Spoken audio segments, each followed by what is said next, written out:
Guys, we're looking at a Medallion Series heat pump. Homeowner says it's making a loud noise. We're going to test out defrost to see how loud it is. So I'm going to get everything ready for testing out defrost, and we'll get a listen to it and see how bad it is. Guys, I'm looking at the defrost test procedure we have.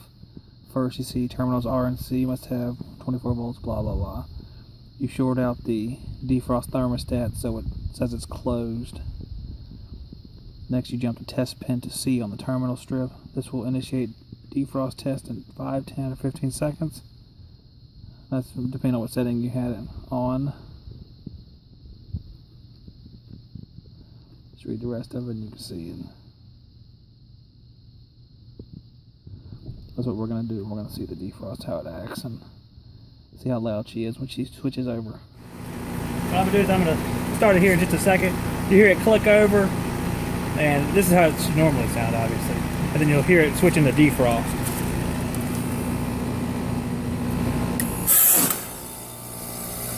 Yeah, that's probably what we're hearing. Yeah. So you think that's it? Yeah. And you remember, I don't know if I told you there was a click sometime that we hear. It will be when I take it off. Right now I'm kind of tricking it into thinking it's really cold outside, it needs to defrost. When I take these wires off over here, it'll believe that it's done defrosting. You'll hear it shut down and come back on again too. Okay. So actually I'll let it go for a second. Let it build up some pressure. I took a little bit of refrigerant out to bring that pressure down a little bit anyway, just as a precaution. Let's see. And it shuts off like that. Then it'll wait a second. The idea is it waits so that the scroll doesn't make a horrible noise, because if it's running while it switches, it makes that huge growl. So this actually has a provision in it to be quieter. Okay, a growl. Believe it or not. Okay. You know, it's not so much irritating as I was afraid something was wrong. Right. So. And this is normal, and there's some that are actually pretty loud compared to this one. Wow. And some that are pretty quiet compared to this one. It depends on what brand it is, what type of compressor. Yeah, well, you know, ours was incredibly quiet that we had to buy a new one where we came from. So these are noises we were not used to. What kind of unit was it? Do you remember? I don't even know what it was. Was it a train? Was it a train? No, it wasn't a train. I can't remember. It was the middle of the road. It wasn't the cheapest, but it wasn't the most expensive. I can't remember. Well, a lot of compressors now are scroll compressors. That's just the modern ones.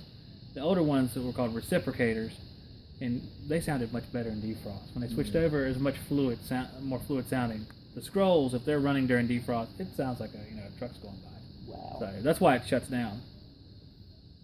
Okay. Well, it might be shut down anyway from the thermostat, because it was 82. But it would come back on and run just like it did before as well.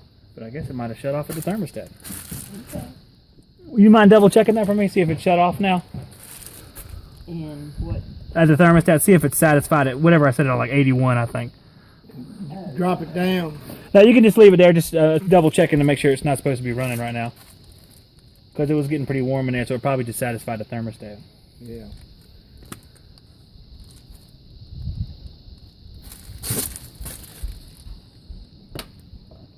Okay, you got it set on 81, but it says it's 82 in here. Okay, so it is. It's shut off on purpose. Shut down.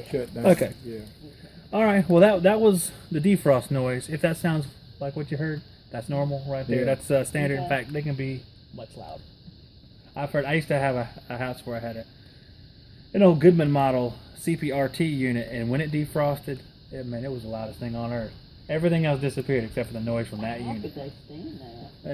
It was rough. It was right down from the bedroom, but it's something you get used to. It's like people that live next to the subway or something like that. Yeah. Or you buy the apartment next to the elevated train in the city, Yeah. and you figure out why you got such a good deal on it. But I'm gonna go ahead and break this back down, and you can. I'm gonna turn the power off to it, but you can turn the AC on for a minute if you want to cool it off, or just leave it the way it is. Okay, we'll show. We can cut it back on. Wherever you want to put it, you can go ahead and put it back on there. I'm gonna go ahead and take my stuff apart. Yeah, that sounds good. All right, because I feel like I'm on borrowed time with the rain. Yes. Yeah, no, I see nothing alarming. The head pressure was a little bit high. I raised the blower speed up to the maximum speed, which is a good thing to have anyway. I took a little bit of refrigerant out of it. So I would like to check it again in the spring, if that sounds good to you guys. Yeah. Before the AC season. Yeah. Yeah. I would do it just to double check the charge. Okay. Yeah, when it starts using AC, we'll call Right. it I want to make sure that this charge for heating is going to match up with that charge for cooling perfectly. Okay. And it should. So that's why I want to double check it. Okay. Yeah, that'd We'll be do great. that. We That'd be appreciate good. that too. Yeah. That's no problem. I'll Yeah, go ahead and man. get my stuff out of the way. Cause I Yeah, feel like yeah. it's about to happen. Yeah. I feel a couple drops. I got a tarp if you need it. Well, I think I'll be about 30 seconds to a minute and I'll be out of this area. All right. I appreciate that. Guys, I'm leaving the single wide trailer down here in Hampstead, and what I found was, as you could see, or what had happened, when it was running in heat mode, it was getting over 500 psi. It's 410A, 500 psi on the hot gas line. Very high pressure. Back pressure was normal, around 100, just over 100. It was around, it's probably, I don't know, in the mid 50s, low 50s today. So the question was, why was it happening? I went to the indoor unit. It's an electric furnace, and I raised the blower motor speed up to high. Now, once it was raised up to high, it backed the pressure down a little bit. Didn't have a real big effect on it. What I did was I actually took a little bit of refrigerant out. And this particular coil I had installed last year, it was a replacement of a Nordine coil. And when I took the Nordine coil back, the new coil was, as you might guess, microchannel. So the new coil is microchannel. Now, how much does the microchannel coil volume play into the high head pressure? Because they're giving it to you as a replacement. So the idea is that it should work. There's no special red flag that goes, hey, it won't work for heat pumps, it's supposed to work. So it was installed. Now I took a little bit of refrigerant out of it.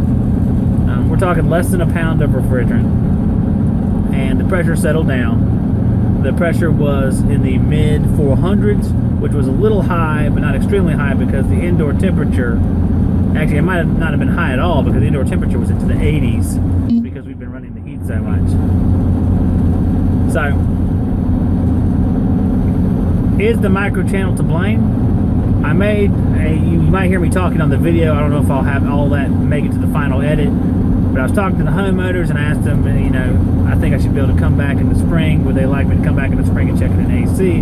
They said yes. I would love to compare what happens in the spring to what happens now. I mean, am I going to go in there in the spring and see that has a low charge, or appear to have a low charge because of I had to take refrigerant out, or is it going to look fine? So we're going to see. Now, did I overcharge it to begin with? I wouldn't think so, because it's just charging by superheat, and you just go to the number and stop. We're going to see. We're going to see what happens. The coil's not dirty. There's a little bit of dust on it, but not a whole lot. So we shall see.